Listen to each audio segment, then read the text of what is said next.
As a chef, I know it's not what you spend on ingredients, but results on the plate that count. Using cheap cuts and leftovers and working them hard in the kitchen gives you food on a budget that tastes $1,000,000.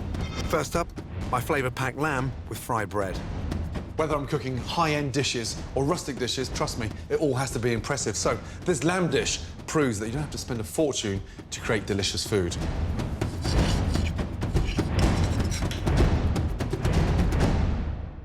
First off, put the pan on. This is a lamb steak, and it's cut just above the leg, just here, because you can see that delicious bone running through the centre, and that's full of marrow, so that just gives the lamb a nice added sweet flavour. Just take your knife, cut through each end. This stops the lamb steak from buckling, so therefore it cooks evenly and colours beautifully. Salt and pepper. Lamb needs quite a lot of help with the pepper, so be quite generous with the pepper. And just pat that down. The pan's just starting to smoke on the outside. Now put the oil in. Get that pan really nice and hot, because this is a cheap cut, so I'm depending on the colour of the lamb steak to really sort of impart a lot of flavour. That's the noise you want to hear. If you can't hear that noise, don't drop the steak in. Put a little bit of garlic in there. Not chopped garlic, just whole, cloves the garlic, and lightly crushed. Don't even waste time peeling them. In. Tongs, lift up. That bit of fat around the back, that's at the top of the leg. Tilt the pan and let all that fat render. Rendering is a chef's term. That means melting the fat. It works brilliantly when you're cooking a ribeye as well. Turn it over. Look at that colour there. Beautiful. Now it looks like an expensive cut, and we've got that nice, even sear all over. As it's cooking, just tilt the pan and baste. And basting the lamb steak just means you're sort of adding all that nice, scented garlic olive oil back into the lamb. Beautiful. Now take the lamb out and let the lamb rest.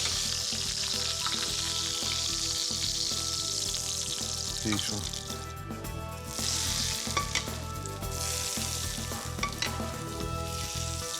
Now, for the perfect rustic crouton. So this bread's quite firm, a couple of days old. Just slice it straight down the centre. Dice it up, put it into a bowl. Season it beautifully. From there, I'm gonna add some milk. Sounds strange adding milk to a crouton, but it just gives it that nice, rich, creamy texture. And just let that milk sort of absorb into the bread. While that's soaking, I'm gonna make the dressing. Go back to that initial garlic that was in the pan. Look at that, beautiful. Into the pesto mortar. Anchovies. Anchovies go brilliantly well with lamb. I want that nice, salty, vinegary flavour and a bit of kick. Some capers. The little baby caps. Very sweet. Now, just pound that to a nice paste. That smells incredible.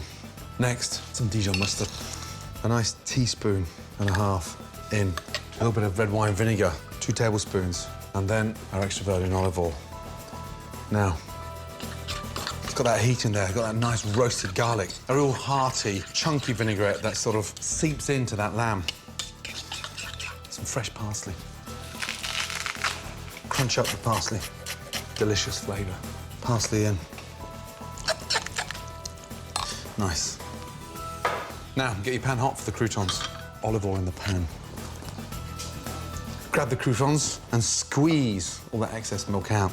Not too hard. I don't want them dry. And in. And then just fry them. And the milk inside these croutons give it that nice, spongy, creamy, delicious flavour. That's the colour I want. Nice. Now, take them out and lightly drain them. A little bit of kitchen roll onto the board, out. Plate them. Just take this amazing vinaigrette and spread it. Get those croutons. Listen to them, like little boulders hitting the plate. The lamb, sit that on. Next one, on. The rest of the croutons, on. Now use all those little bits. And my chef in Paris would kill me right now if he saw me using those, because they're the ugly scraps that customers should never see, but they're the best bits. croutons on, and then just drop that sauce on all those little bits of the lamb. And there, that is a perfect way of taking a cheap cut into the Premier League of dishes. For dishes that always pack a punch without costing a fortune, simple and cheap delicious ingredients like sausages are great. And you don't need a lot of them to get stunning dishes that taste incredible. So spend your money wisely and you can have amazing midweek meals that don't cost the earth. My next recipe is all about great flavours, and it is as cheap and easy to make as it is delicious. Spicy sausage rice. Whatever you're cooking, the secret to making great food is to ensure you lock in every last ounce of flavour in that pan. And this spicy sausage rice does exactly that.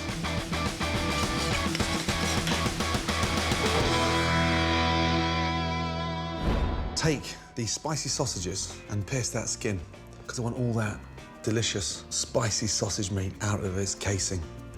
And you get more flavour from the sausage when you take them out of the casing.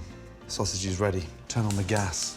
Red onion, less acidic than a big white Spanish onion, and a lot more flavoursome. A tablespoon of olive oil. A tablespoon only, because I want all that fat coming out of the sausages to sort of really help flavour the onions. Onions in. And the onions go in first because you can never rush cooking an onion. It's really important to sort of give them 5 to 6 minutes in the pan so you can really start to caramelise them. And now for my pepper. Slice round, wasting nothing. I want to see that sort of little core, those pips in the centre. No fine diced pepper. The rice is going to be cooking for 20 minutes, so I want the veg to sort of have texture after it's cooked. Pepper's in, a bit of garlic, 2 nice cloves. Just slap down, off with the shell. Garlic in. Now, I want to turn up the gas, get the pan nice and hot, because the minute that sausage goes in, everything cools down and you'll end up boiling the peppers and the onions and the garlic. So heat up to maximum, and then just make a well in the centre. In. Now, start stirring quickly. And this is where you get so much more bang for your buck out of the sausages, because the skin's off and the real flavour of that spicy Italian sausage is going to come through. What's great about this recipe is that you can use any type of sausage to get the flavour and the heat you want. I've gone for the spicy Italian, but it's just as good with merguez or chorizo.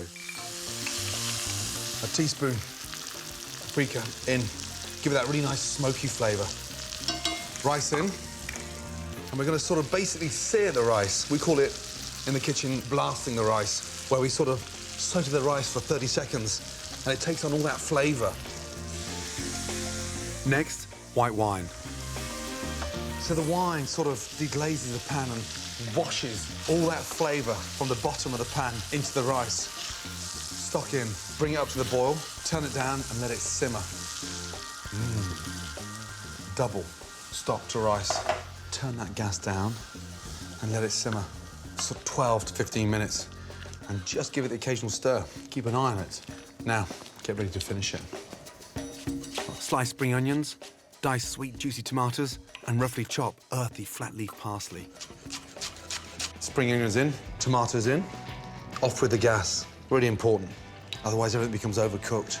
Flat leaf parsley in. But look at the volume in that pan now. That is an amazing way to take spicy Italian sausages to a completely different level. Beautiful.